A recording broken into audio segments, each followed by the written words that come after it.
తెలంగాణ రాజకీయాల్లో మరోసారి మాటల యుద్ధం తారాస్థాయికి చేరుకుంది. అధికార కాంగ్రెస్ ప్రతిపక్ష బీఆర్ఎస్ మధ్య సవాళ్లు ప్రతి సవాళ్లతో రాజకీయ వాతావరణం మరింత వేడెక్కింది. ఈ క్రమంలో బీఆర్ఎస్ వర్కింగ్ ప్రెసిడెంట్ కేటీఆర్ సంచలన వ్యాఖ్యలు చేశారు.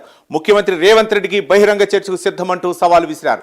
లెక్కలతో మీ బండారం బయట పెడతానని, లేకుంటే రాజకీయ సన్యాసం తీసుకుంటారన్నారు. ఛాలెంజ్ చేస్తే నిలబడే దమ్ముండాలని అన్నారు కేటీఆర్. ఇదే అంశానికి సంబంధించి ఎక్స్క్లూజివ్ ఫీల్డ్ రిపోర్ట్ మా కరెస్పాండెంట్ చందు లైవ్ ద్వారా అందిస్తారు. చందు. రవి, బీఆర్ఎస్ అదేవిధంగా కాంగ్రెస్ నేతల మధ్య ఒక మాటల యుద్ధం అయితే ప్రస్తుతం నడుస్తుంది. నిన్న శిల్పకళా వేదికగా రైతు భరోసా నిధులను ముఖ్యమంత్రి రేవంత్ రెడ్డి విడుదల చేశారు. ఈ సందర్భంగా ఆయన కూడా సంచలన కామెంట్స్ చేశారు. ముఖ్యంగా గత బీఆర్ఎస్ ప్రభుత్వం 10 ఏళ్లలో దాదాపు 8 లక్షల కోట్ల అప్పులు చేసింది. అప్పులు చేసి ఆ భారాన్ని అంతా కూడా తమపై రుద్దింది.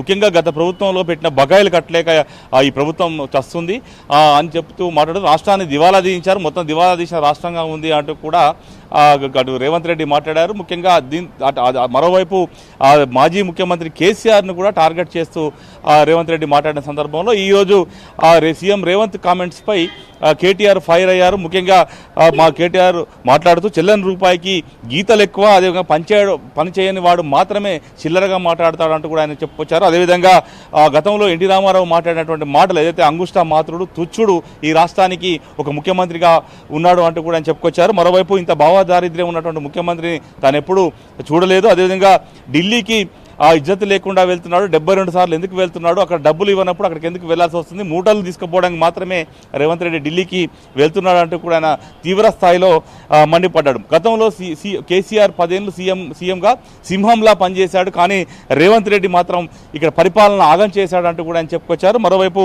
రైతులకు ఎంత ఖర్చు పెట్టారనే అంశంపై ముఖ్యమంత్రి అదేవిధంగా ఉప ముఖ్యమంత్రి బట్టి విక్రమార్క మాటలకు ఒక పొంతన సమాధానం లేదు. ఎవరికి ఇష్టం వచ్చినట్లు వాళ్ళు మాట్లాడుతున్నారంటూ కూడా ఆయన విమర్శలు చేశారు. ముఖ్యంగా తెలంగాణ రాష్ట్రం దివాలా తీయడానికి రేవంత్ రెడ్డి ఆయన అన్నదమ్ములు అదేవిధంగా మంత్రి పొంగులేటి శ్రీనివాసరెడ్డి కారణం అంటూ కూడా ఆయన విమర్శలు చేశారు. ముఖ్యంగా పారిశ్రామికవేత్తలకు తుపాకీ పెట్టి బెదిరించేటువంటి దిగజారుడు స్థాయికి రాష్ట్రాన్ని తీసుకొచ్చారంటూ కూడా ఫైర్ అయ్యారు. ముఖ్యంగా రేవంత్ రెడ్డి మాట్లాడే మాటలతో రాష్ట్రానికి పెట్టుబడి పెట్టేటువంటి పారిశ్రామికవేత్తలు కూడా ఎవరూ రాకుండా పోతున్నారు అంటున్నారు. రాహుల్ బంధు అదేవిధంగా పొంగులేటి బంధును కనుక ఈ స్కీమ్ ఏదైతే ఉందో వీటిని బంద్ పెడితే మొత్తం రాష్ట్రంలో స్కీమ్లను అమలు చేయవచ్చు అంటూ కూడా అంటే కాంగ్రెస్ నేతలను ఉద్దేశించి కూడా ఆయన మాట్లాడిన పరిస్థితి కనిపించింది. ముఖ్యంగా 1,13,000 కోట్ల రూపాయలు రాష్ట్రంలో రైతులకి ప్రభుత్వం బాకీ పడి ఉంది. ఎందుకంటే ఇప్పటికే రైతు భరోసాను ఎగ్గొట్టారు, అదేవిధంగా రైతు రుణమాఫీ ఎగ్గొట్టారు.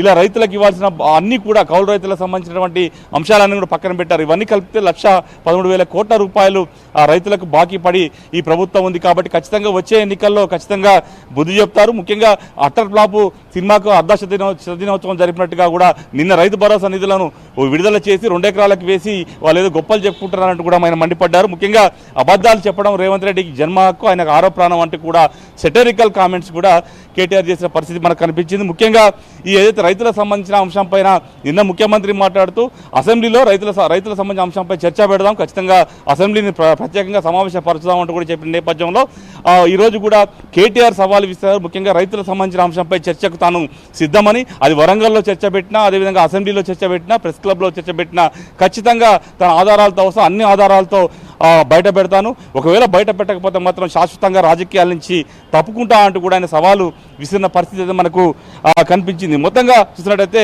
వాళ్ళ వైఫల్యాలను బయట పెట్టకుంటే శాశ్వతంగా వెళ్తానని కూడా చెప్పుకొచ్చారు. ముఖ్యంగా రేవంత్ రెడ్డి పైనే తీవ్ర స్థాయిలో ఆయన విమర్శలు చేశారు. ముఖ్యంగా రేవంత్ రెడ్డి ప్రభుత్వంలో మందుగమనం తప్పిస్తే